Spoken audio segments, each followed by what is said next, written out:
We have other things that we have to do. We all can go to those meetings. Yeah. Okay. Anything else on the correspondence? Do you want us to revise that? What kind are we getting? Are we still discussing the report? So, Any of these other Robert's rules? So, any other things? We've passed the motion for 3 delegations. so we're still discussing this report. If you'd like. I'd like to talk to you. Correspondence, in my mind, has to be logged and archived by our chief clerk as per law. So correspondence isn't official unless the chief clerk sees it. Here Period. comes to, yeah, gotta go. Correspondence, if anything, really traditionally always went through the chief clerk first and then was sent out after that. But what's happened is the electronic information resolution is taken off and everybody can talk to everybody like a big scattergun, bang, which is fair enough. But it has to go through the chief clerk. She is the official point of contact for anything official that's coming on our agenda. Now people can talk to us and email us and then we can forward that to her or ask them to actually write a letter to the chief clerk to register that. That's the way it should be done. We can still talk to people, but say you do understand this whipping something off to me isn't official. You have to, if you want to make it official, be on the agenda, it has to go first to the chief clerk and she will send it out to us. We can adjust It's our got to be policy. logged in archive. Isn't our policy that it has to be addressed to mayor and council to be on the agenda? Yeah. Through the clerk. Through the clerk. Yes, it is. However, I noticed some emails that you folks are getting individually addressed to mayor and council, even though they don't come to me, and it'll say, please discuss this at the next meeting. And then So you should theoretically, I be, don't get a copy of it. you should be named on that. They should go to the clerk as well as mayor, and we can adjust our correspondence policy. Or it doesn't need to be sent to you folks as a blast, I guess, either. If it's coming to me and it will be in one of your agendas.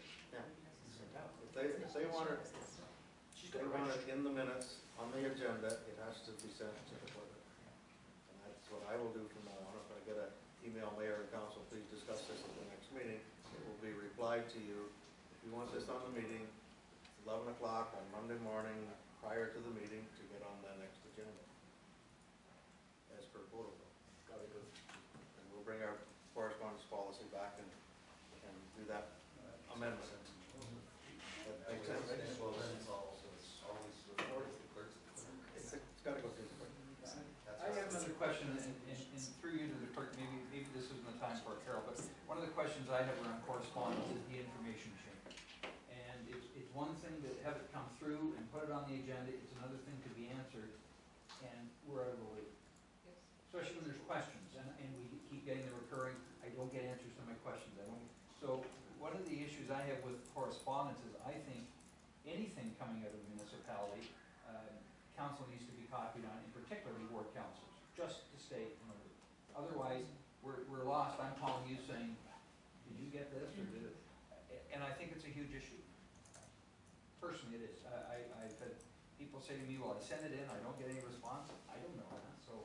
Yeah, we have no idea it exists sometimes. Yeah.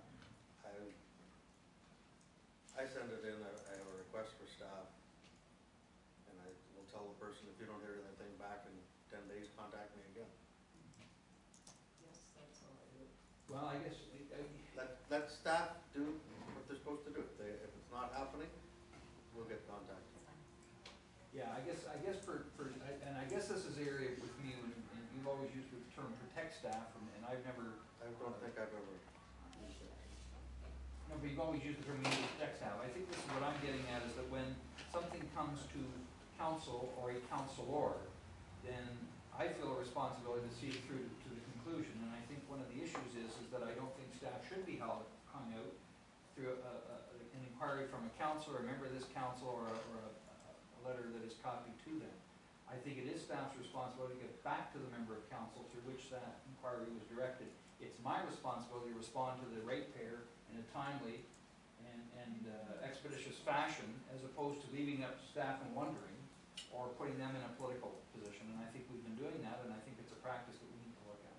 I'm the guy that put my name on the ballot. I'll take the heat for whatever staff is coming back with, but I think I think the days of saying, staff do it, if I don't hear from you, I'll get back to you, whatever, that's not efficient and it's not effective. But we also, questions that are raised and asked of council, staff doesn't always have to respond. Staff reports to council. So if there's a request for a lot of information, it needs to come to council before staff gets, It should come through us to staff. through us Yeah. to staff. Either individually or as a counselor. If someone writes to me and says, has an issue, I'm gonna refer it to the staff. But the staff should be coming back through me to the ratepayer, not responding to the ratepayer directly. This is where we get into trouble. Councilor? I totally disagree.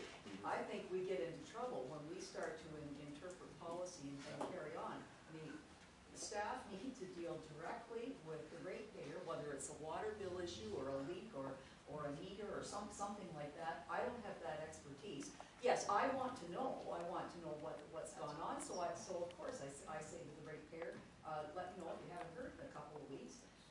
But staff need to deal with those, and I'm not gonna get in the middle of that. Staff deal with direction from council, It, not councilors.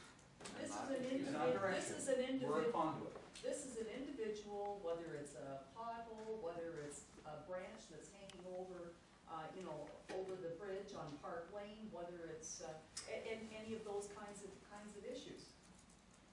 We refer that through to staff. It's the same as on the website. There's an opportunity for folks to go on the website, and here's my complaint, and that's completely anonymous. That's another thing I do too. Quite often, my question of folks will be, they come to me and, well, what's council gonna do about it? What are you gonna do about it? I said, have you contacted staff? Here's who you contact. Here's who you contact about this. This isn't our job. Here's who you contact. If you have a problem, get back to me in a couple of weeks. But here's the number for the community services office. Here's the email. You know how to contact these people. Sorry. So we've got a basic misunderstanding, I think, and disagreement on how we operate. Yeah, well, that is true. There's a fundamental question there. I guess my perception is very similar to Doug's in that I feel like I'm the liaison between staff and the public and staff, and it kind of, and I want to be in that. I want to be accountable to them that their problem is resolved and not just, you go take care of it yourself, here's an email address. And I want to follow through to the end. So maybe we just approach politics differently, but I appreciate where you're coming from, because I feel much more comfortable if I send something to staff that comes back from me to the person. I feel like I can do my job. I'll try to. We're talking apples and oranges here, quite honestly. Councillor Russell said earlier about black and white and greys, the difference. Every situation is different. Some situations come to you and it demands that you get involved straight away. Other things, I usually go on the website if it's like potholes and stuff like that, and I just use the website, which is available to everybody, and I ask them to get in touch with me if nothing happens, and then we can go the next stage. But that's what we're doing. If we have a set policy, the only way to do things, it's going to be people falling through the cracks, and that's not what we're there for. We're there for everybody. How we go about it, if I can refer them to a member of staff that can help them, they're usually very happy. Somebody came up to me the other day because there was a misunderstanding between the bank, between the difference between commercial properties, residential properties, and residential use on the commercial property. Well, they weren't going to give him a mortgage. Well, go through the staff, just referred him to it, came out, hey, he's happy. If I was too involved in it, it would take an awful lot more of my time up, and it would take more staff. Just a lot of it is just send them where they need to go. If there's an issue where you have to get involved, well, get involved. But not every issue is going to be, you're not going to react the same to every single issue because you're different. A lot of people just don't know where to go, so they come to the council first, which is kind of nice. So, if we're talking about correspondence, I think though anything that's official that's going to be on our agenda definitely has to be logged, registered, and archived by our clerk as per the municipal act. Gotta come through correspondence. To the clerk. Correspondence. We can forward it to her and then ask for you to add it or whatever, and that's fine. It's a way of doing it. Council